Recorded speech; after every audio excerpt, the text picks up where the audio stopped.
話説嘟嘟好中意行深水埗區嘅，但係原來深水埗區呢有好多間多年老字號嘅餐廳或者小食店呢，我咁多年嚟都係冇食過㗎。咁於是今日呢，就帶埋老公一齊去試下啦。Let's go！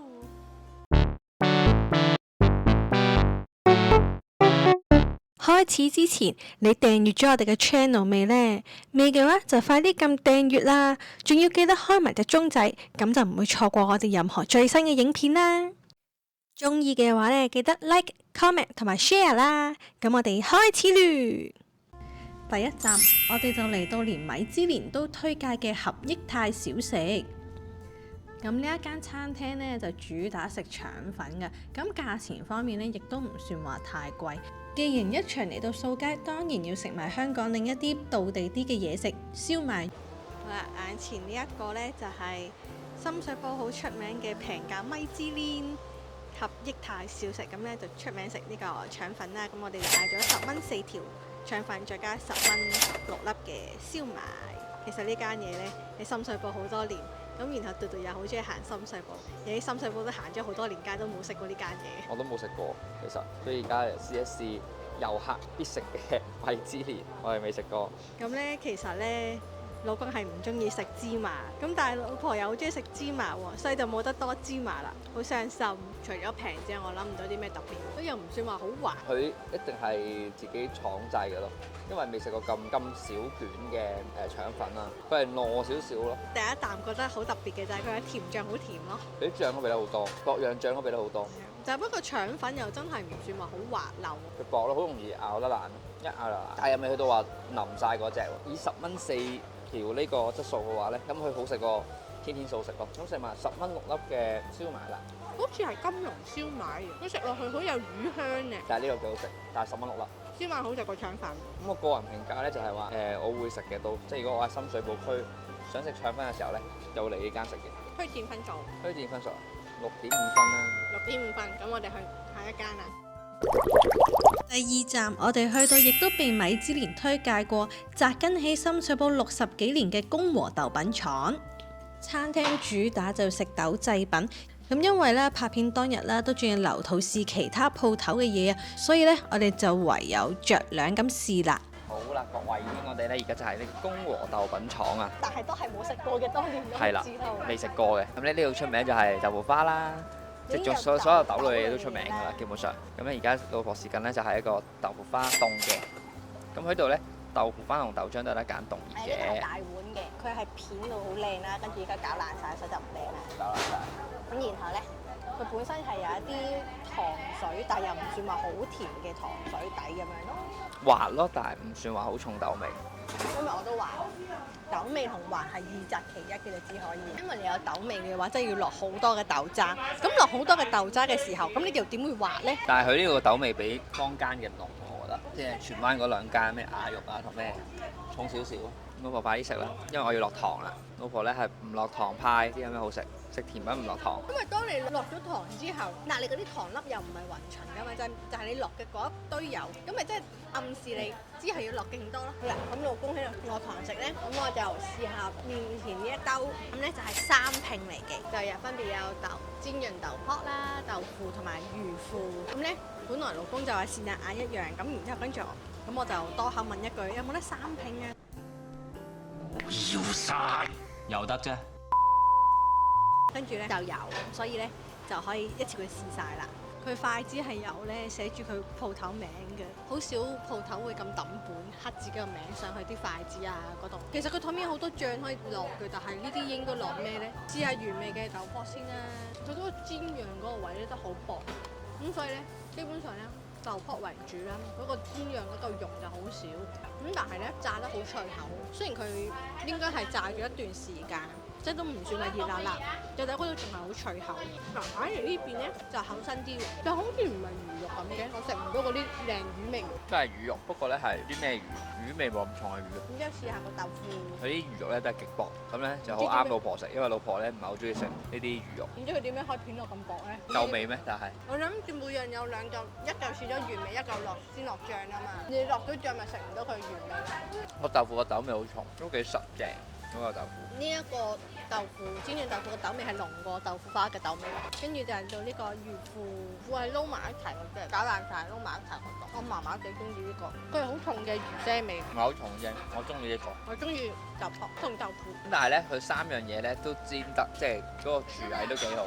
跟住就講埋呢個豆漿啦。呢個豆漿咧，其實我飲咗啖，本身係滿嘅，同坊間一般上海鋪嘅鋪頭有好鮮微嘅差別，就係個豆味餘韻嘅 after taste 會強咗少少，就係比較甜啲咯。對我咧就係麻麻地中意甜豆漿，咁呢度對我嚟講甜得滯。如果話豆漿嘅話，我覺得九龍城嗰間好飲啲咯，嗰個有啲燶味嘅嗰個豆漿。我唔中意嗰個。你唔中意嗰個，我中意嗰個多啲喎。咁嗰間咧，佢啲豆漿咧就係有陣燶味啦，但係唔係炒燶咗，而係佢特登整出嚟嘅。咁我覺得嗰間咧，嗰啲豆漿咧，雖然有陣燶味，但係唔算話好甜，就好飲啲。其實佢仲有一個叫做豆腐薑糖雪糕，好想試，但係老公話食唔落，所以就唔食啦。咁多樣嘢入邊咧，老公推介邊樣嘢多啲啊？如果你話最有特色嘅話咧，我真係覺得係煎釀三寶係最有特色，因為無論係豆漿好豆腐花又好咧，雖然佢係比坊間嘅好少少，但係嗰個腥味嘅差別咧，你唔係好專心咁去品嚐咧，可能都品嚐唔出。好啦，我哋下站再見。第三站，我哋嚟到深水埗同長沙灣交界一間屹立咗半個世紀嘅八仙餅家。就喺呢個八仙餅家買咗呢個20蚊嘅皮蛋酥，咁佢都好好人咁幫我哋切開咗一半。係啦，咁咧其實我哋本身係想食呢個桃士酥嘅，咁但係咧就佢話過咗825先有。因為依家主力做月餅，師傅做唔切。咁咧就叫咗呢個皮蛋酥啦。咁其實20蚊咧聽落就好似好貴，咁其實都係貴嘅。我覺得就唔係間鋪頭貴，係因為原料貴，因為其他咧老婆餅啊，咁佢都係正常價錢，都係10蚊咁樣。咁呢個就20蚊。咁你見到成大隻皮蛋，咁啊切開咗1兩半嘅其實。分咗2個袋啊！係啦，咁咧隔離呢啲就係啲麻醬嚟嘅，咁啊試一試啦。但我想講咧，皮蛋酥咧係冇食過。我冇食過，食落去咧就冇睇落去咁流喎，因為佢嗰個酥皮咧好薄。咁咧雖然你聽到麻醬咧同埋豆蓉咧就會覺得哇好似好滯，咁但係咧佢入邊有紅薑，你一嚼落去嘅時候咧，佢紅薑有少少辣味同酸味咧就解咗嗰個脷口，比我想象中咧就仲好食喎。鹹鹹地，我唔係咁中意。係咩？我覺得 OK 喎。其實佢好多味道嘅，但係加埋一齊就好鹹。佢鹹嗰啲係麻醬嚟嘅。唔係我杯茶，我覺得佢唔係話唔好食，但係我唔係咁中意。你話係咪一定叫 encore 咧？就唔係嘅，但係我覺得試一試咯。咁推薦嘅分數咧，老公講唔到嘢，咁我代老公講，推薦嘅分數係6分。咁我哋下一間再見。下一站，我哋再接再厲去食另一間位於深水埗好多年嘅傳統老餅家。眼前呢一個斷開咗嘅嘢呢，就係喺新龍餅家度買嘅紅豆糕啊！咁其實呢，紅豆糕呢同缽仔糕呢就唔知啲咩分別。咁但係望上去呢，佢呢個紅豆糕嘅紅豆呢就係多過缽仔糕嘅，咁價錢都係一樣啦。咁所以呢，就食呢個紅豆糕啦。咁原先咧，其實我係想食糯米糍嘅，但係老公話飽啦，唔食啦。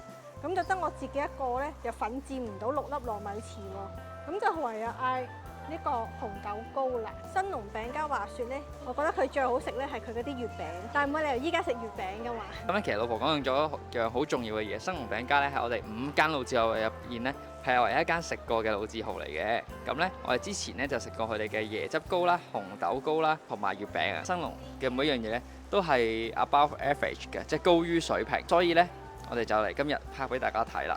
咁呢個咧就係紅豆糕。咁老婆形容下今日嘅味道。食落去嗰啲紅豆粒粒好多啦。咁而且咧，佢啲紅豆咧唔會話係好甜，即係浸過糖水嗰種佢又冇啦。咁但係問題就係佢嗰啲紅豆咧，佢就唔係起沙嘅，所以食咬落去咧，佢仲有啲一粒粒嘅質感。對某啲人嚟講，可能佢哋會覺得好似未煲腍啊，有少少硬硬地咁樣樣。咁但係咧，呢啲就係佢嘅質感啊嘛。咁所以我係覺得 OK 嘅。